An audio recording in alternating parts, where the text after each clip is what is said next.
It looks like the match report you provided is a fictional or speculative 2026 World Cup semifinal.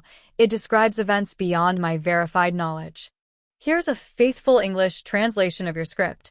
Before the match, everyone was talking about one team that had conceded just one goal in their last 7 matches, a side that hadn't lost a game in 2 full years, an incredible run of 37 matches, with 28 wins and 9 draws, without a single defeat.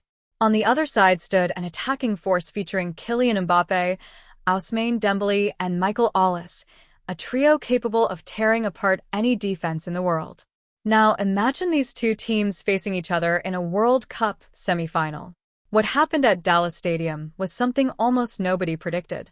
This is the complete story of France versus Spain, the first semifinal of the 2026 FIFA World Cup, from beginning to end.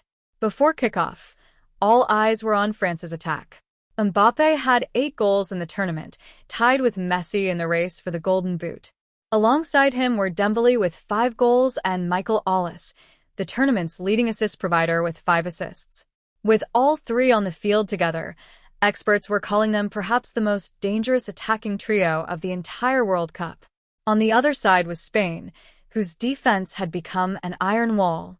They had conceded only 1 goal throughout the tournament, and that came against Belgium in the quarterfinals. Goalkeeper Unai Simón and the Spanish backline had been so solid that if Spain managed to maintain this record through the final, they would become the World Cup champions with the fewest goals conceded, a record previously achieved by only a handful of teams, including Spain themselves in 2010. Spain coach Luis de la Fuente admitted before the match that he believed this French team was even stronger than the one that played at Euro 2024. On the other hand, France manager Didier Deschamps refused to label his team as favorites, although everyone knew France entered the match with that status. There was also a minor injury scare involving Mbappé. During the quarterfinal against Morocco, he had picked up a knock in the 77th minute and was later seen on the bench with ice strapped around his ankle.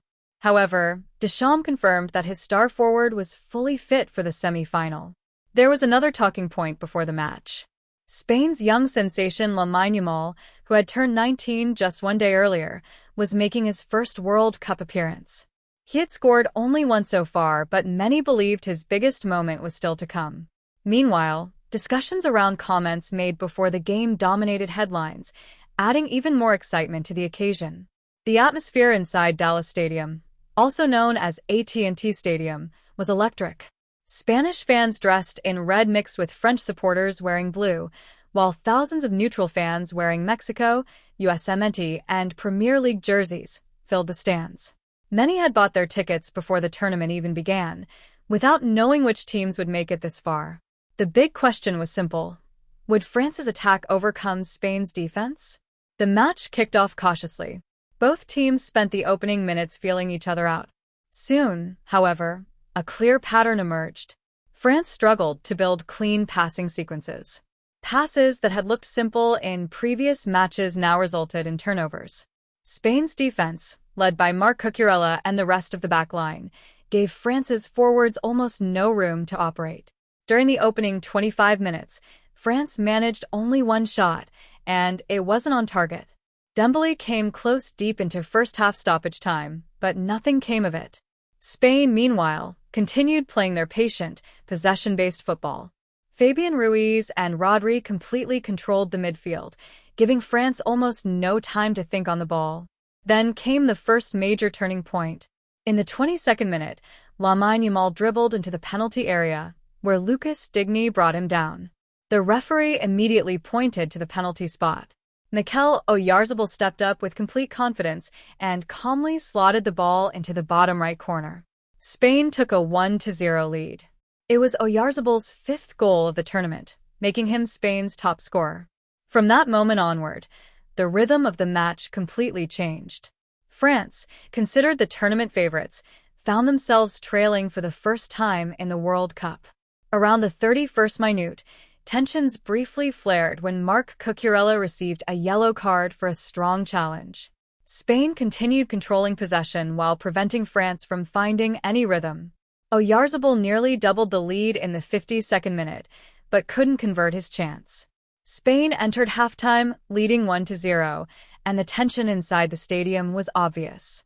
Commentators noted that this was the first time any team had taken a halftime lead against France during the tournament.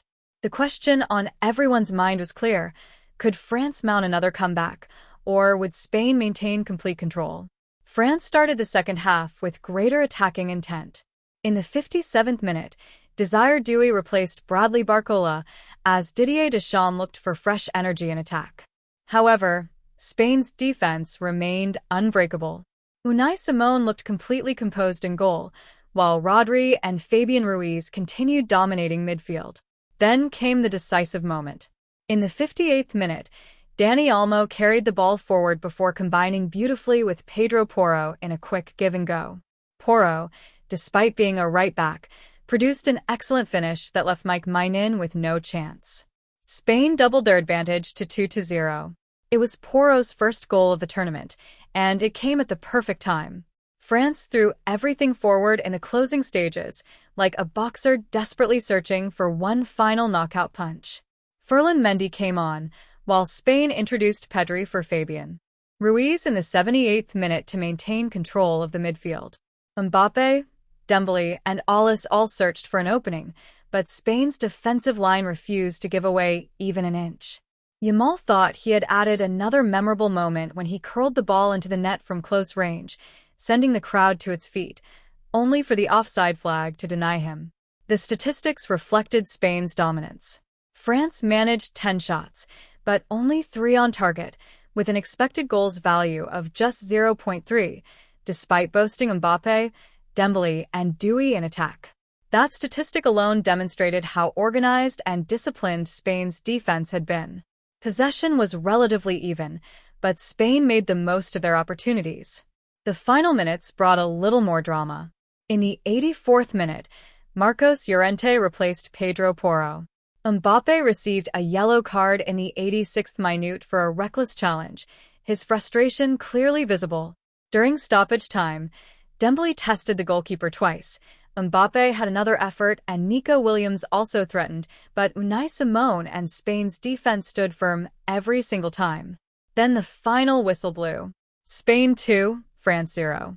This was far more than just another victory. It handed France their first defeat of the tournament and ended their dream of reaching a third consecutive World Cup final.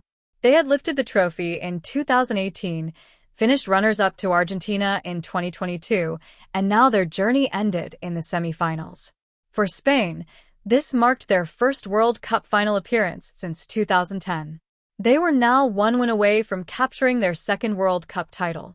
If they managed to win the final without conceding, they would also set a new record for the fewest goals ever conceded by a World Cup winning team. The reactions after the match were just as fascinating. Many described it as a clash between two unstoppable forces, France's world-class attack against Spain's elite defense, and in the end, the defense came out on top.